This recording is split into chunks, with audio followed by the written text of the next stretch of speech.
बिस्मिल्लाहिर्रहमानिर्रहीम। चलें आज आपको एक किस्सा सुनाती हूँ। ये किस्सा भी ज़ाती तजुर्बे का नतीजा है, इसलिए ज़ालिम निकात मुझ पर ज़ाती तजुर्बे बयान करने का जुर्म सादे करने के लिए तैयार हो जाएं। मैंने मुख्तलिफ़ स्कूल्स में जॉब के मुख्तलिफ़ कोलीग्स और पेरेंट्स से मिलना जुलना रहा। इस ताल्लुक़ में बहुत कुछ देखने, समझने और सीखने का मौका मिला। आपने देखा होगा कि मुख्तलिफ़ अदारों में लंच टाइम पर एक दूसरे से लंच शेयर करने की रवायत है। आमतौर पर सब एम्प्लॉयज़ एक ही जगह मखसूस और मुख्तसर वक्त में लंच या रिफ़्रेशमेंट लेते हैं। जॉब के दौरान एक प्राइवेट स्कूल में हम असातिज़ा को वीकेंड पे काम ज़्यादा होने की वजह से बुलाया गया, क्योंकि मुतय्यन वक्त पर इम्तहानात के नताइज की तकरीब का इनेकाद था। इसलिए हर सूरत काम मुकम्मल करके नताइज इंतज़ामिया के हवाले करना थे।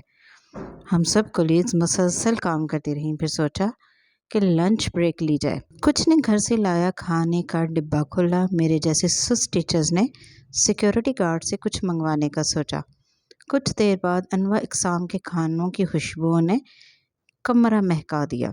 सब एक दूसरे को शेयर करने की ऑफ़र भी दे रहे थे, कुछ खुश दिली से और कुछ तकल्लुफ़न एक दूसरे का खाना चख रहे थे। हमारी एक कोलीग जो बाकायदगी से अपना लंच घर से लाती थी, इसने अपना खाने का डिब्बा खोला और बोली, आज अम्मी के घर से स्कूल आई हूँ, लंच भी उन्होंने दिया है। डब्बे में मटन पुलाव था। सब ने इसकी मज़ेदार खुशबू महसूस की। इसने सबको खाने की ऑफ़र दी। एक प्लेट में निकाल कर सबके पास ले गई।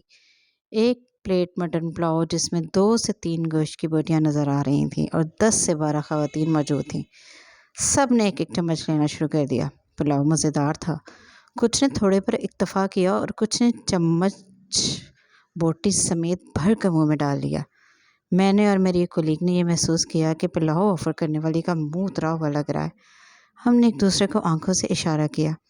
वो बेचारी कोलीग जब हम दोनों के करीब आई तो प्लेट आधे से ज़्यादा खाली हो चुकी थी और गोश्त की एक बोटी चावलों में छुपने की नाकाम कोशिश कर रही थी। मैंने और मेरी दोस्त ने चंद चावल के दाने मुँह में डाले और कहा, आज तुम हमारे साथ बर्गर खाओ। ये पुलाव और बिरयानियाँ तो हम खाते ही रहते हैं।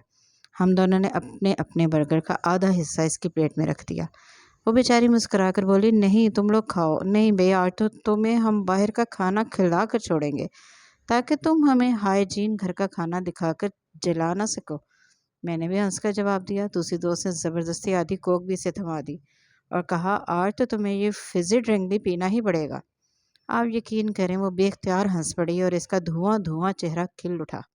बाकी कोलीग्स ने भी शर्मिंदा होकर ऑफ़र करनी शुरू कर दी। माहौल खुशगवार हो गया। मुझे इस वाक़े से हमेशा के लिए नसीहत हासिल हो गई। बज़ाहिर ये गैर अहम वाक़या मुआशरे में मौजूद इंसानी रवैयों का इजहार करता है। हमारे दीन इस्लाम में एक दूसरे को खाना खिलाने का हुक्म दिया गया है। हमारे मुआशरे में तो कोई ख़ास शय पकने पर हमसायों के घर भेजने का भी रिवाज था, जो अब महंगाई के हाथों ख़त्म होता जा रहा है। मुआशी तंगदस्ती ने दिल भी छोटे कर दिए हैं। ये वो दौर नहीं रहा जिसमें सहाबी रसूल सल्लल्लाहु अलैहि वसल्लम मुसाफिर को खाना खिलाने के लिए चिराग गुल कर दिया करते थे और अपने बच्चों को भूखा सुला देते थे। ये अव्वल ख़वेश बाद दरवेश का मुआशरा है। मुझे इससे बहुत ज़्यादा इख्तिलाफ भी नहीं, लेकिन दरख्वास्त है कि अपने काम की जगह पर इस बात का ख्याल रखें कि अगर किसी बेचारे ने सुन्नत रसूल सल्लल्लाहु अलैहि वसल्लम पूरी करते हुए आपको शरीके तोआम देने का संगीन जुर्म कर ही लिया है, तो सदियों के भूखों की तरह खाने पर टूट ना पड़े, दूसरों का भी एहसास करें। अक्सर लोग नाश्ता किए बगैर घर से निकले होते हैं। हो सकता है उन्होंने सारे दिन में यही खाना हो। दूसरे की प्लेट में अपना खाना डालने की भी हिम्मत पैदा करें। एक जगह काम करने वाले एक जैसे हालात का शिकार होते हैं। पहले ही इंतज़ामिया हड्डियों में से कैल्शियम और रगों में से खून निकाल रही होती है, तो ऐसे लोग एक दूसरे का ज़्यादा एहसास करें। यह गैर मोहतात रवैया मुतवसत तबके में बहुत तेज़ी से सरायत कर रहा है। आला तबके की तो बात ही न करें। उनके ज़हराने और अशाइया से नमूदो नुमाइश और बामकसद होते हैं। ये खाना खिलाते हैं और बाद में कहते हैं जिसे भी रातिब खिलाते हैं वो हम पर ही गुर्राता है। ऐसे लोगों का एक कप चाय भी पीना गवारा न करें जो आपकी तज़लील करें, मगर दूसरों को अपनी हैसियत के मुताबिक ज़रूर खिलाएं। खाने वाले भी एहसास और शर्म का दामन हाथ से न जाने दें। वो ऊँट ना बने जिसने बधू को खैमे से रात बाहर बसर करने पर मजबूर कर दिया था। रिस्क बांटने से बढ़ता है, दुरुस्त है, मगर एहसास भी ज़रूरी है।